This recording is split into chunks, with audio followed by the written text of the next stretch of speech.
Una vez más, bienvenidos a este curso de Java desde cero, el video número 17.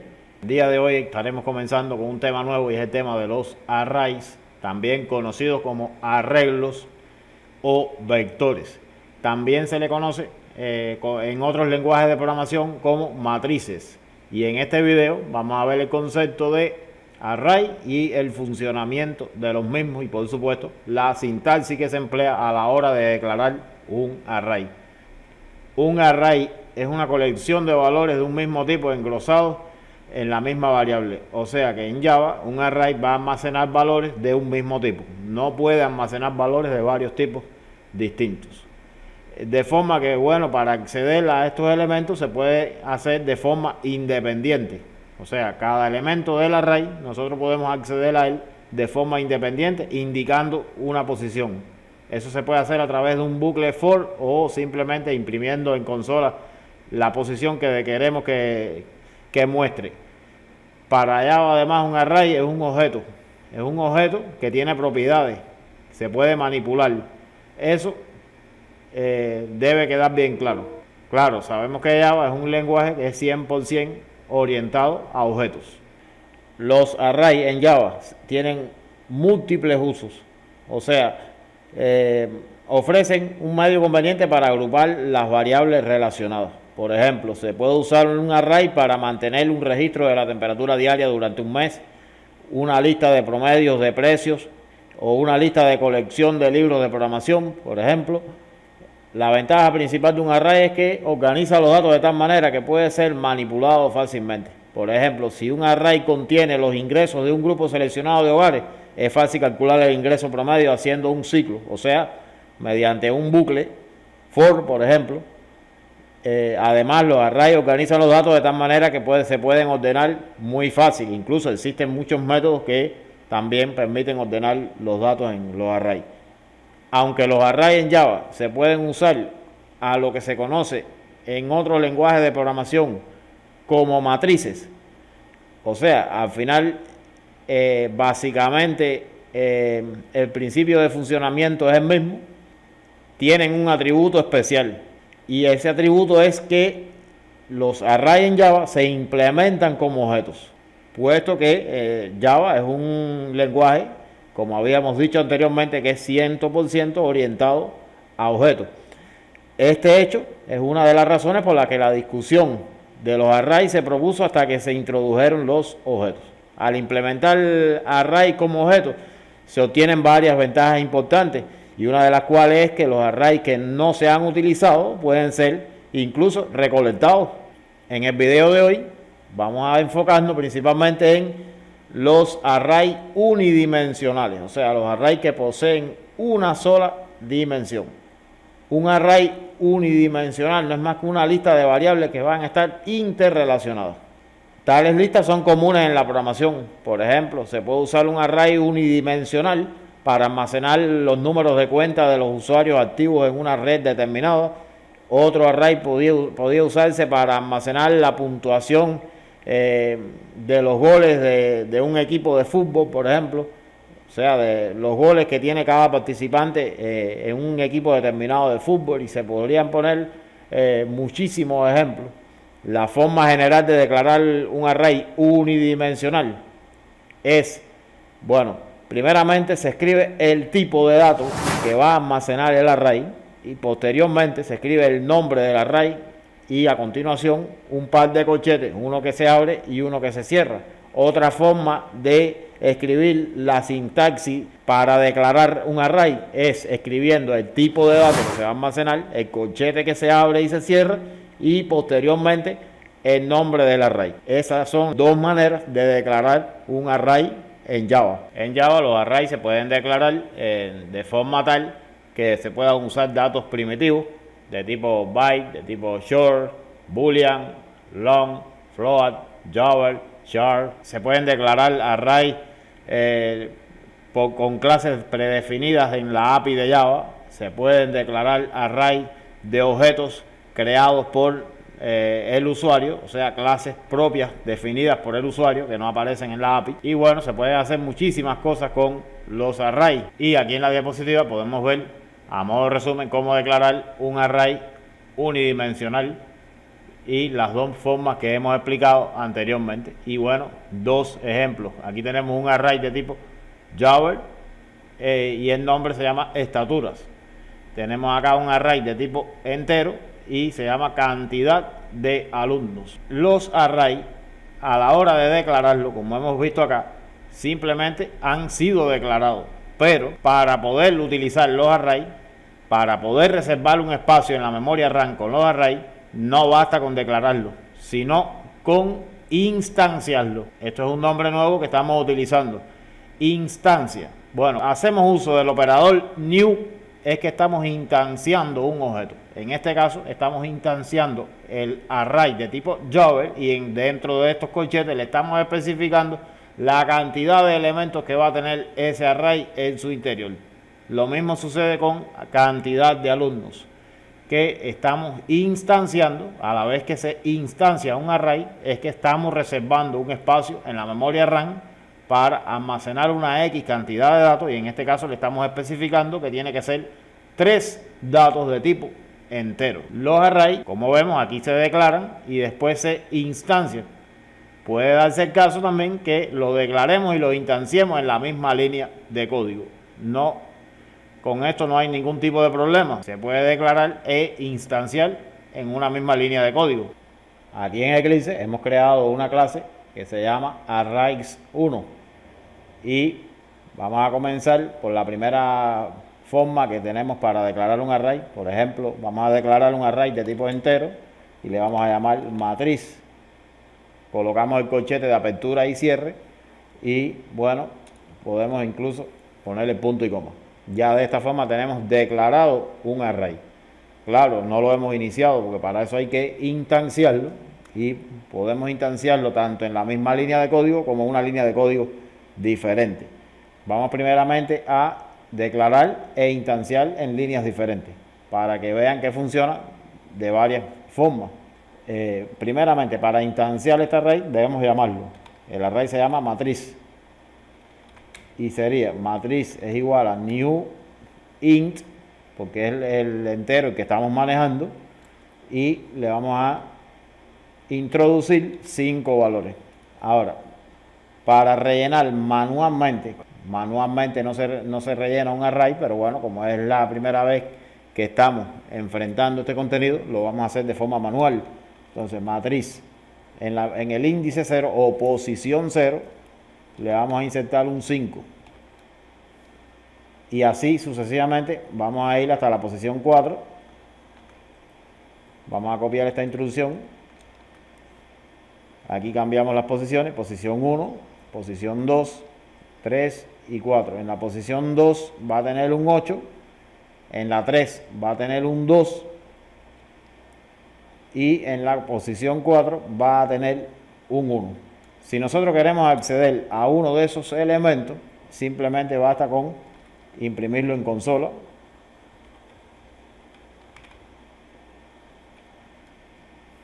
Y llamamos al array matriz, que es el nombre que pusimos, y la posición que queremos que nos muestre el valor, simplemente hay que indicarla. Por ejemplo, en la posición 2.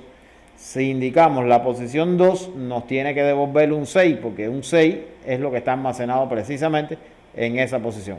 Vamos a ejecutar, vamos aquí a consola y efectivamente nos devuelve un 6. Y bueno, si queremos declarar el array e instanciarlo en la misma línea de código, basta con hacer esto, así de fácil. Ya tenemos el array declarado e instanciado. Si queremos recorrer el array en todas sus posiciones, lo podemos hacer a través de una variable iteradora. O sea, una variable que me recorra de forma automática todas las posiciones. Y esa variable iteradora se crea a través de un bucle for. Por lo general, esa variable le llamamos siempre y es de tipo entero. Como el array comienza en la posición 0, pues ese iterador le vamos a especificar que empiece precisamente por la posición 0. Ahora, de 0 llega hasta 4, porque si son 5 posiciones, pero si comienza en 0, tiene que terminar en 4. Es decir, que 4 es un valor que es menor que 5. Entonces, ¿cómo tiene que ser la i? Menor que 5. Y por supuesto, para que i no se quede en 0 y vaya aumentando la posición hasta que llegue a 5, le decimos que i se me vaya incrementando de 1 en 1, y eso se hace con i más más. Abrimos la llave del bucle, la cerramos y le decimos que nos imprima en consola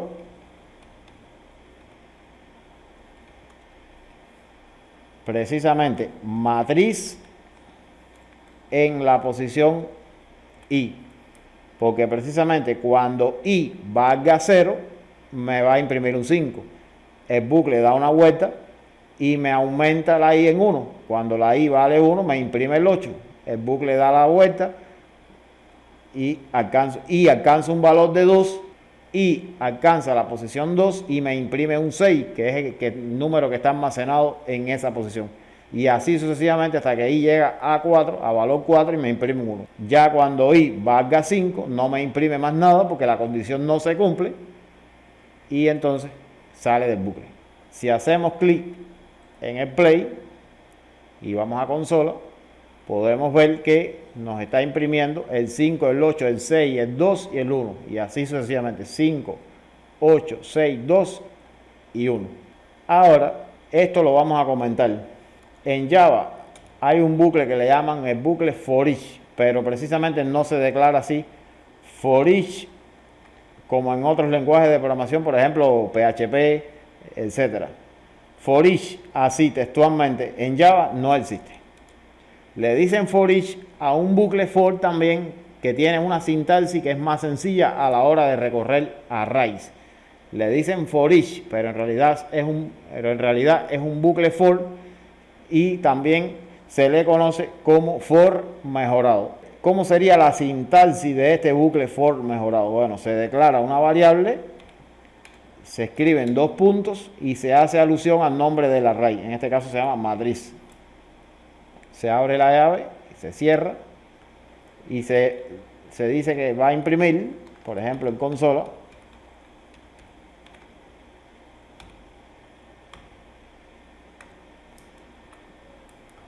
esto quiere decir que la variable i va a iterar la matriz. Quiere decir que la variable i va a tomar todos los valores que hay dentro del array llamado matriz. Por lo tanto, ¿qué es lo que tiene que imprimirme a cada vuelta de bucle? La variable i. Ya este código no va a funcionar porque al haberlo comentado está invalidado. Por lo tanto, si hacemos clic en el play, nos tiene que dar el mismo resultado que anteriormente hemos obtenido. Y así sucede. O sea que el bucle for es muy útil, la sintaxis es más sencilla y nos sirve para recorrer y mostrar, por ejemplo, información de un array. Simplemente se declara la variable del tipo que se esté utilizando y el nombre del array. Todo esto separado por 2 puntos.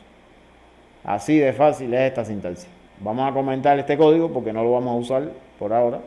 Ahora vamos a descomentar este código para explicar algo que puede causar alguna duda.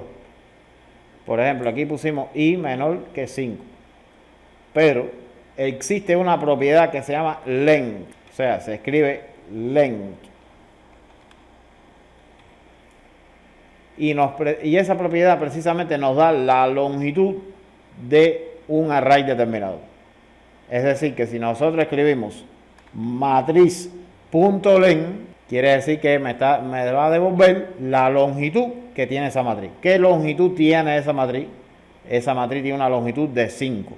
Por lo tanto, quiere decir que da lo mismo escribir un 5 que matriz.length, porque a fin esto que hay acá nos devuelve un 5. Es decir, simplemente hemos cambiado la forma de escribirlo, porque de esta manera tiene muchas más ventajas. Por ejemplo, la primera ventaja es la siguiente.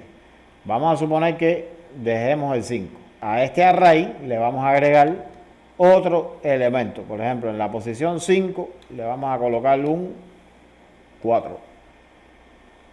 Claro, esto no lo va a permitir aquí. Debemos aquí aumentar y poner 6, porque ahora el array de nosotros tiene 6 elementos. y tenemos que especificarlo aquí, si no va a lanzar un error. Ahora, si dejamos en 5, damos clic en el play y nos muestra los valores hasta el 1. Es decir, nos muestra la posición hasta aquí. O sea, esto lo ignora por completo. ¿Por qué lo ignora? Porque le estamos diciendo que cuando i sea menor que 5, ya entonces el bucle no funcione más. Cuando i llega a 4, 4 es menor que 5, pero ya el siguiente valor de i sería 5, y 5 no es menor que 5. Por lo tanto, esa condición no se cumple y deja de ejecutarse el bucle y no imprime el cuadro. Pero si ponemos matriz.len,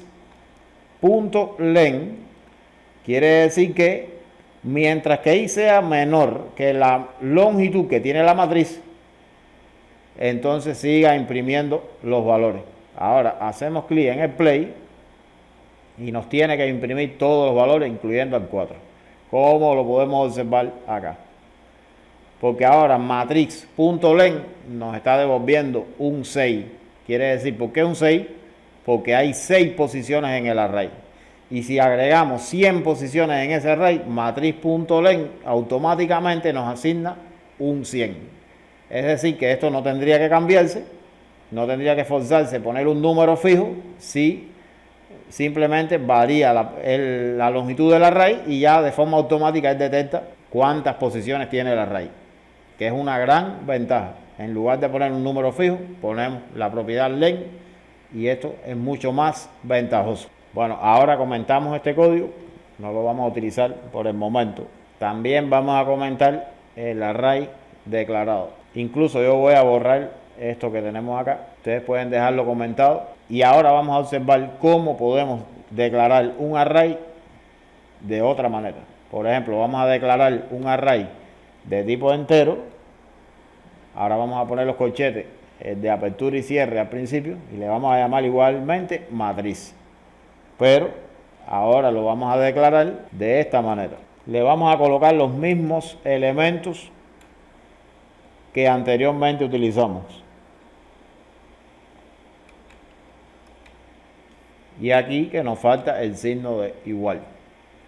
O sea, lo mismo que hicimos acá es exactamente lo mismo que declaramos anteriormente en el array que hicimos al principio.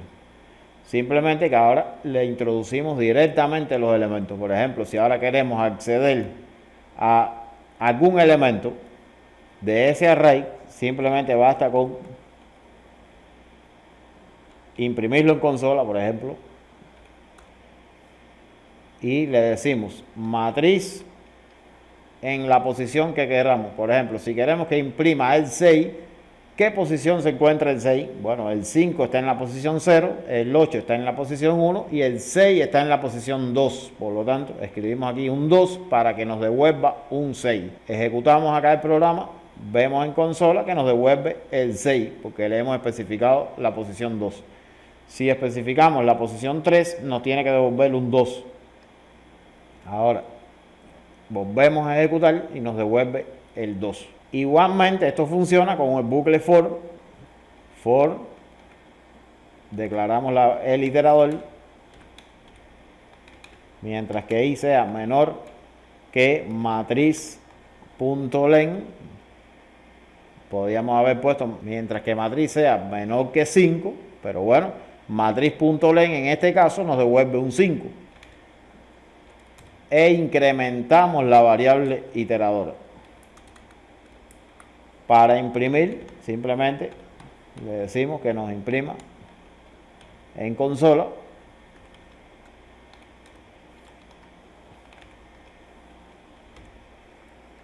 matriz en la posición i. Hacemos clic en el play y vemos que nos devuelve todos los valores que haya almacenado aquí. Ahora, de forma dinámica, yo puedo seguir agregando valores y hago clic en el play y él me tiene que devolver todos los valores que he ido agregando, porque matriz.len se ajusta al tamaño que tenga acá el array. La propiedad len es la que me devuelve la longitud que tiene el array. En este caso el array tiene una longitud de 9, puesto que tiene 9 elementos. O sea, aquí es lo mismo que decir poner, mientras que i sea menor que 9, tiene que terminar en 3. Entonces, hacemos clic en el play y nos sigue dando el mismo resultado. Pero imaginen que este array tenga más de 500 elementos. Entonces, para contar eso sería algo muy engorroso, y basta con poner matriz.len y ya el propio programa se encarga de detectar la longitud del array sin nosotros tener que contar sus elementos. Ahora vamos a comentar este código y mediante un bucle for each o for mejorado declaramos una variable x, por ejemplo, para que no sea y todo el tiempo, y llamamos al array que se llama matriz. Le decimos que me imprima en consola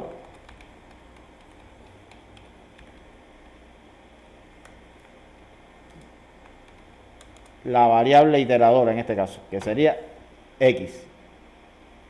Si hacemos clic en el play, nos devuelve entonces el mismo resultado.